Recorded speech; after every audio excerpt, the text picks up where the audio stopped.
Greatest of all time, Jack Nicklaus or Tiger Woods? Jack's the greatest champion. Tiger's the greatest player. It would be hard to beat Tiger in 2000. I mean, the things that not just that he did and could do, but from a fundamental standpoint, his golf swing was awesome. I think there's got to be a route for the best players that play on LIV, and the best players that play in Europe, and the best players that play on tour to earn their way to the major championships. I was around guys at that time like the Bubba Watsons played around then. He was just getting really good and getting status. And whether it's Tom Brady as a quarterback in football. Can you give us your Mount Rushmore of the best swings you've ever seen? You'd have to put Jack. You'd have to put Tiger up there in 2000. You'd have to put Hogan up there. Probably put somebody like Sam Snead up there. Talk to us about your early career and maybe some struggles you've had getting to where you are now. I was making a few $200, $300 a week, a little bit of tips. And for a while, I lived on this place down on Canal Road. I had my power turned off for a few months. And I had a lot of fun in the Floribama on Sunday afternoons, drinking Coors Lights, eating cheeseburgers, and chasing women all over the place. So it worked out.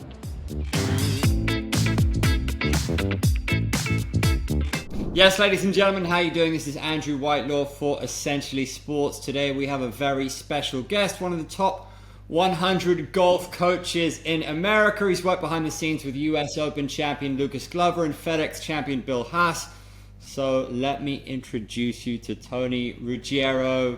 Very nice to see you here for this Tea Time exclusive for Essentially Golf, your favorite premium newsletter and channel. Tony, thanks for joining us. How's things? It's good. It's good. I appreciate y'all having me on. Been fortunate to work with some good folks. Like you mentioned, worked with Lucas for five and a half years. I don't work with him any longer. He's still a good friend. I talk to him, and I worked with him through 2021, I think, like that. Good year in 2019 when he made the Tour Championship, but he's gone on playing great golf. I worked with Bill for a couple years back right before COVID, through COVID, and when it got out, still one of the most fun dudes I've ever worked with. But, Bill's, I think Bill's working with Scott Hamilton now, but he was obviously cool to have worked with guys that have won major championships before and guys that have won FedEx Cups and stuff like that. So, anyways, it's good. I mean, it helps me learn. It helps me, I think when you get to a point as a teacher, I think you learn more from your players, especially if you're around good players, great players. They would be great players than you do from going to seminars and other things like that. I think that just being around great players helps you figure out what other great people that are great at what they do. And that's kind of what we're striving for and what we're trying to do when we help develop young talent. We mentioned coaching majors winners. You've coached junior golfers and amateurs as well, right? What's the key differences that you apply or principles when you're teaching pros versus amateurs? I think the information's the same. I think what we're trying to get people to do is very similar. I think that as long as you keep the idea that you're coaching and teaching the person right in front of you, and our job is to make the person right in front of you as good as they can be using the skill set that they have. So that doesn't change from tour players, whether it's somebody that's won and has been struggling a bunch and comes to you. Most of the time when a tour player comes to you, they're struggling or they wouldn't be changing, or they wouldn't be looking for help. So, you're dealing with somebody that's been struggling. But, our goal is to find out with each person what's the one thing, what's the one biggest thing that in their golf swing that we can fix, change, improve, whatever it is that's going to clean up, that's going to clean up the most things. So, my teaching, I know there's people that are different. I think that I don't think that what we're trying to get the 15 handicappers any different than what we're trying to necessarily get tour player do. Now, tour player can do it faster, bigger, better, more of the time, all of that. But our job with the 15, 20, 30 handicapper, whatever it is, club level golfer, is to help them get better at doing it more of the time, basically improve and do whatever their new or whatever their improved swing or whatever it is get where they can learn to do it more of the time. I think that's kind of what, myself and the folks that have come up under me and work with me try to get folks to do. What is it you love about this? Well, I'm competitive as hell, so I mean, you know, uh, I hate losing. So it's a challenge to a challenge. It's a challenge each week with professional players to try to figure out how to get them where they're going. So I like the problem solving, but I like the challenge and the competitiveness of trying to help somebody get to where they are, and then with the juniors and developing folks, you know. Like I said, I had great coaches and teachers that always probably the relationship was so important with them. I mean, I was so close to some of those people and still so close. And so, like I like building that relationship with young people. And I feel like we have a chance. Not every one of them is going to play professional, but we can help all of them. I think some of the most rewarding ones are the kids that you meet that like maybe never think that they could play college golf, and you get them to play D3 or D2. That's like a huge win, and that can change a kid's perspective on things and create opportunities for them and stuff. So, like, I like building the relationship with young people. I think we got a chance to change some folks and make differences. I know how I think about the coaches and the teachers that made impacts on me, and I would hopefully one day, there's a group of young people that think fondly about me and tell stories about me the same way. So, I think that's what I love about it. The mental strength you need, at times it feels you're alone out there, but maybe it can be a collective effort as well. Does golf work as a metaphor for life for you? Yeah, I think all of those, you've heard things, golf's, obviously it's a lot similar. It's similar to life. It is a metaphor. It's not always fair. The guy that works the hardest doesn't always win. That being said, the very people that are the very best in the world at golf, whether it's Tom Brady as a quarterback in football, whether it's Jeff Bezos or whoever, right? There's common traits among those people that excel and that separate themselves. So yeah, it is, there's a lot of teaching that can be done with the game of golf to people about life. And I do enjoy that. And I enjoy mentoring young people, and I also enjoy mentoring young teachers. I think as I've gotten a little older, you start to maybe realize that, there are other things that are also important. And so helping younger teachers the way I had to help has become important to me at this stage. You mentioned Tom Brady there. We know you're an NFL fan and where loyalty lies. It's been a whirlwind week for the Saints. Cesar Ruiz and the others are pumped. What about you? Yeah, I mean, look, I'm a season ticket holder for the Saints. I'm not saying anything any different than anybody that's a Saints fan. I mean, I think obviously Dennis Allen was a huge part of the success they had with their defense through the glory years with Breeze and with Peyton. But I think it was time to move on. And I was one of them that was happy that we made a change. And with Rizzy, the interim coach, I mean, it was really nice to see a lot of energy. Last week I was teaching. I didn't get to watch a bunch of the game. But, I mean, but I think that also shows you in the stuff we've talked about with coaching juniors and coaching, I mean, the attitude and the message that you give players is important. It's not just the information, but it's how you deliver the message and what you're asking people to do can make an impact on people and how they perform. And I think you saw that in the Saints. I mean, that's no different than teaching golf. I mean, two teachers can tell a player very similar, very much the same things, and one have drastically different results with the same player.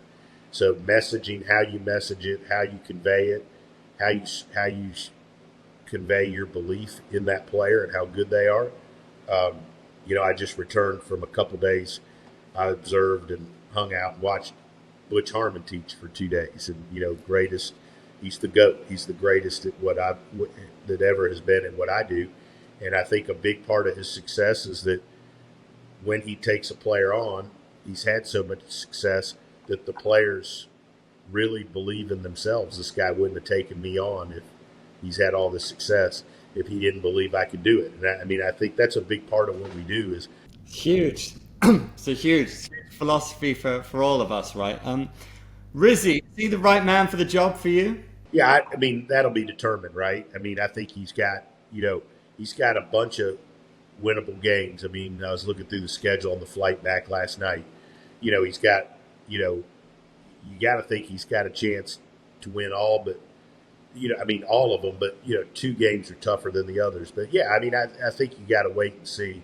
Obviously they'll pick somebody. I'm sure there's going to be some interest, but, obviously, he's got that feel kind of like that, that the coach in Detroit has, where the guys really play hard for him and believe in him. And he was a player, special teams player and all that. So we'll see. But, I don't think they need to rush to any judgments just over a win either. I think they got to do, I know Gale, Benson, and Loomis and all of them, they're going to do what's best for the franchise long term. You paint a beautiful picture, man. It's great to hear you describe it. It's exactly right. And speaking of beautiful pictures, I got to ask you about the perfect golf swing. For me, Tiger Woods around 2000, he's worked on it and reworked on it. And I think he says McIlroy's is better than his. Who's got the most beautiful swing that you've ever seen? Man, I would agree with you. I think from a teaching perspective, for me, I mean, it would be hard to beat Tiger in 2000. I mean, the things that not just that he did and could do, but from a fundamental standpoint, his golf swing was awesome. And I think, but and I would say earlier in my teaching, you use that swing as a model a little more. Now I think with all of the tech we have and all of the crap we have to analyze stuff, I'd probably do a little better job with the understanding of how the body works, how to take each player and make them figure out what they can and can't do and go from there, right? And I think that's kind of our job now, is to figure out what people physically can and can't do, and then find ways to help them within that realm improve their physical ability to do things, but also help them improve their game by working within what they can do. Can you give us your Mount Rushmore of the best swings you've ever seen? I mean, that's tough. I mean, you'd have to put, obviously, Tiger. You'd have to put Jack. I mean, because and there's different stuff in there. But, I would put Jack because he, won the most majors. And I think people can learn a lot from what he did. You'd have to put Tiger up there in 2000. I mean, I think you'd have to put Hogan up there, certainly. And then if you're looking at a fourth, you'd probably put somebody like Sam Snead up there. Those would probably be four that off the top of my head. So, Bill Haas, one of the biggest names that you coached. I wanted to talk to you about the 2011 Tour Championship, East Lake Club, chipping from the water, absolute miracle. Yeah, I didn't coach him then, right? He was coached by Billy Harmon, who's Butch's youngest brother, and Billy's a phenomenal, unbelievable teacher, just a great human being and a friend. And then, after Billy, I taught Bill for a little bit. But yeah, I mean, that's an iconic thing. But I think it goes to show you, though, when you look at the lesson for people, like that, a lot of people would have something happen at a big moment, and it would be looked at a negative. The ball's barely in the water or whatever. And they would be, woe is me, I got screwed, I can't believe this happened, blah, blah, blah. And yet, the best players in the world look at every shot as it is in front of them and figure out how to play that shot, right? What's their best options? And I think that's a great, they obviously practice a lot of scenarios. I don't know that anybody practices a bunch hitting the ball out of partial water or whatever, but like they analyze the situation and they look at, there's a thing we talk about all the time with young players. I mean, the best players in the world, the first thing they do is analyze the lie. That the lie, how the ball sits, really dictates your options, right? And that's no different than your situation in life and things happening to you. You've got to analyze where you are at that moment, at that time, and what are your options to make the best of a situation and to come out of it the best you can, and analyze the risk and all those different things. And I mean, that just shows you what a great player Bill is, right? He wasn't rattled by it, pulls off great shot, wins the FedEx Cup, and it's you see the replays of it all the time when the FedEx Cup comes around. But I think the lesson isn't the shot itself, but what we can learn from what people that are very that are the very best in the world in what they do, how they handle adversity, how they handle situations, and how they look at the moment. What can I do to get the most out of this moment? Whereas I think lots of players and lots of people in life or in different situations, like, I can't believe this is going against me. I've been doing so good, or whatever it is. They're looking for reasons to not succeed or blame. I think the one trait, and I said this to a young tour player that fired me this past year, and I said that I think that the best players in the world always look in the mirror, and they have the ability to look in the mirror and to say, this is what I didn't do, this is what I got to do to get better. I think people that don't get there, and in particular this player, they're always looking at other people to blame for why they haven't gotten where they think they should. And I think that, that's a huge difference in approach to playing the game, learning the game, being successful as a professional and in life. I think the pressure and the emotions of this game can break players. We've seen it from the highest level to amateur players. They're there breaking their clubs.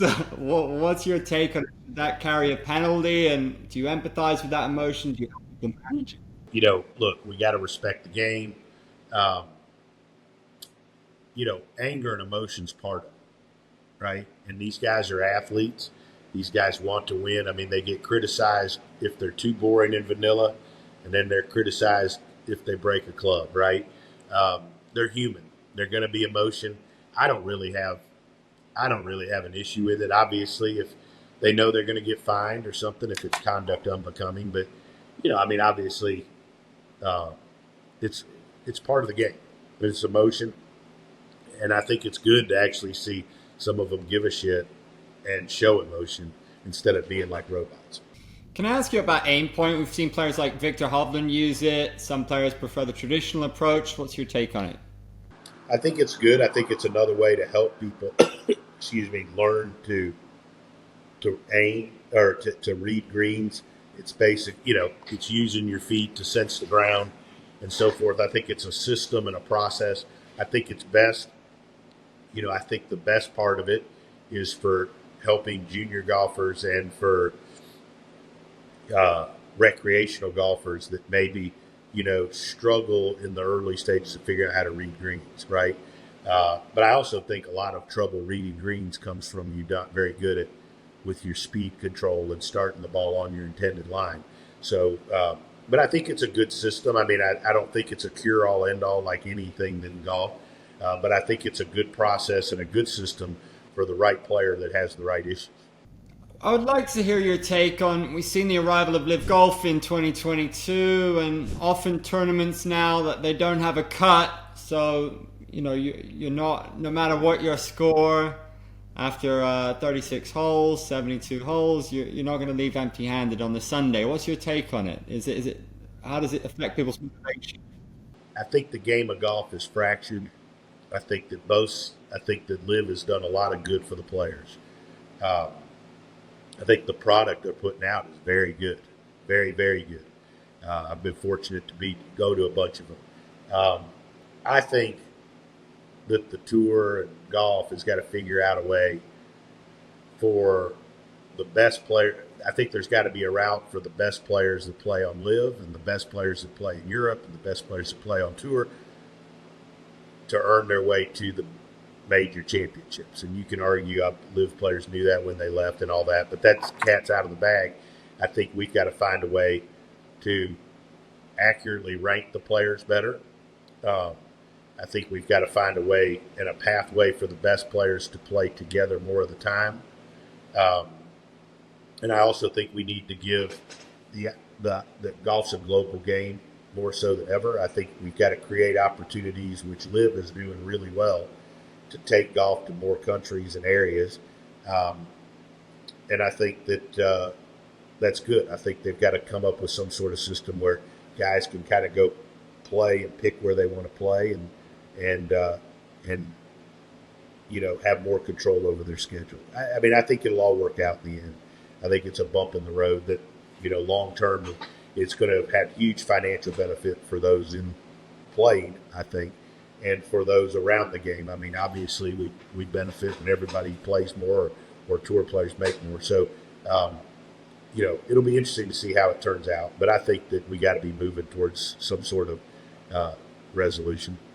Does that pressure to seal the paycheck become overwhelming? Does knowing that you're going to get paid no matter what allow people to express themselves more on the course, do you think? Does it allow for better play? I don't think so. I mean, obviously money's an issue. Everybody plays for money and they want to be compensated fairly. I don't necessarily think guys play just for money. I think they play because they want to win. I think, going back to some of the earlier questions, I think those guys play because they want to win a golf tournament and they want to prove they're great at what they do. So I don't think the pressure. I don't think the money changes the pressure. Today, there is so much money involved, so many eyeballs. We've seen the sport evolve. Players like Lexi Thompson, McIlroy, they take their fitness super seriously. Then we got old school legends like John Daly. Where do you stand in terms of fitness, sports science in the sport now? The fitness isn't going away. It's the biggest part of what change. It's the biggest change in what I teach and how I teach. And when you have all this money and now you have science involved and we understand more about how to teach, how to train, and what the best players do. So fitness isn't going away. And I'm fortunate. I say that all the time, but I work with Colby Touye. I think he's the best in the world at what he does. He trains, Koepka, JT, and Tiger, and a ton of guys down in South Florida. And so, the fitness aspect, the science aspect isn't going away. It's part of where we are. Allow me to roll with a little quick fire now. Sure. So, greatest of all time, Jack Nicklaus or Tiger Woods? Jack's the greatest champion. Tiger's the greatest player. I feel like you've been asked that before. All right. Golf ball rollback is still a debate in the golf world. So, which side are you on, for or against? Against. There's no reason. I mean, 99%. We're going to change a rule for 1% of the people. Most people don't hit it far enough. There's other ways around it. It's stupid. Favorite golf course? Augusta National. Favorite club in your bag? My 58-degree wedge. I mean, I'm pretty good with that thing. I would say that. My Cleveland 58. Biggest pet peeve on the golf course? Just slow play. People that aren't ready. That's nothing uncommon, anybody'd say, but just not being prepared, not being ready. People that, don't show up in time to get ready and then they run in late. Just being unprepared. And I don't really care if you play music, have fun, any of that. I love all that. But I mean, there's still no reason it should take you 5 hours to play around a golf. I'd like to talk to you about the fundamentals. A lot of our readers are in their 50s, 60s, 70s. What one mistake do you think that senior golfers make? Often they go around in the carts. What's your biggest piece of advice for senior golfers? That's a good question. I think that the senior golfers could do a lot of good for themselves by doing some exercises and drills away from the golf course that just improved a little bit of mobility and stability in their right and their left side. I think just doing little bits of that would help. And I think if senior golfers in general tend to shift and slide too much trying to create speed. And if they could learn just within their range of motion and what they can do. If they can do some exercises and drills and just learn to make a little bit better of a turn going back, I think they'd see huge benefits. We touched on aim point for reading greens earlier. What is your number one tip for putting for recreational golfers? Just, I think if they focused more on speed instead of worrying so much about the line, and when they went to the putting green, if they, if they just rolled 3 golf balls from 30 feet, tried to get them as close to the fringe as they could, things where they just got really in touch with the speed, right? I think would help them. And then the other is just, if they would hold their finish when they're done with the putt. I think a lot of them are anxious. They come out of the putts quick. They mishit them.